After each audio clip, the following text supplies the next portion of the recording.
Now, I really love this PC because it's a great concept PC. This is a PC for some people who has $1,000 in hand and he's planning to upgrade in the future. I guess this is a really CPU GPU combo that's a really good one. That's kind of unique and different, and yeah, a placeholder GPU that's worthy of being a placeholder GPU. If that makes any sense. We're looking at about $1,000 gaming PC with the Ryzen 7800X3D and the RTX 3070. This is a brand new GPU. I mean, not a brand new GPU. This is a brand new CPU GPU combo that I don't think you've seen anywhere else. So is it gonna be a good thing, or why we should do something like that? Yeah, we're gonna find out. But hey, press on that like button, subscribe, and without wasting any more time, let's get to the PC parts. The CPU, you know what it is. We're looking at the 7800X3D. This is the fastest gaming CPU that you can get right now on the market that will get the job done. It goes for $430, so it's actually on sale. And if you want to get a really good, decent, air cooler to match the goodness of this CPU, you can go with the Thermal Right Peerless Assassin.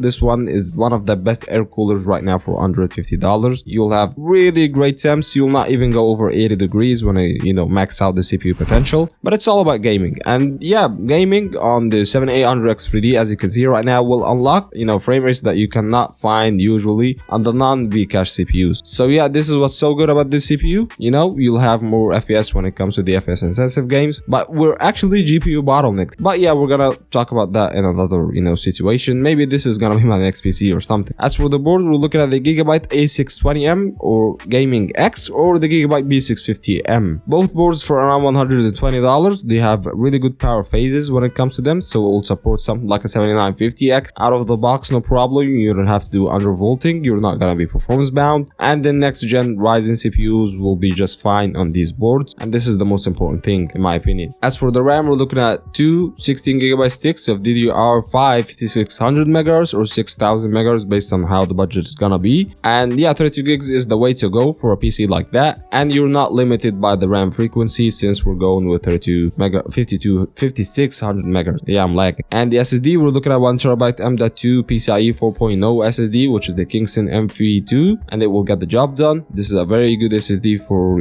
entry level basically, or mid to high end gaming PCs. You're getting fast boot up times and loading speed, and the PCIe 4.0 capability. And the GPU, you know what it is. We're looking at a used GPU. We're looking at the RTX 3070. The reason I went with this GPU because it goes for $260 to $270 used right now. This is a very intriguing and interesting price in my opinion. It gives you the same performance of a 6700 XT or even better. This is why this is a pretty great GPU in my opinion. And if you decided to play a game like Call of Duty Warzone 2, Fortnite, or I don't know, maybe Valorant, you're gonna get crazy FPS. You're not getting any holdbacks here or there, and it's just a really great GPU. Even though it's an 8GB GPU, but still you're not being held there if you decided to play a 1080p or 1440p lightweight 40p. And the case, we're looking at the Montec R100, or I believe any case you'd like based on the preference, based on the budget. Maybe you go with an H5 Elite case or H5 Flow case RGB edition, or the Lee and Lee case. It's really based on the preference and what's there right now. And the power supply, you can go with an EVGA 700W 80 plus bronze. Since you wanna upgrade in the future, this is gonna be a really good placeholder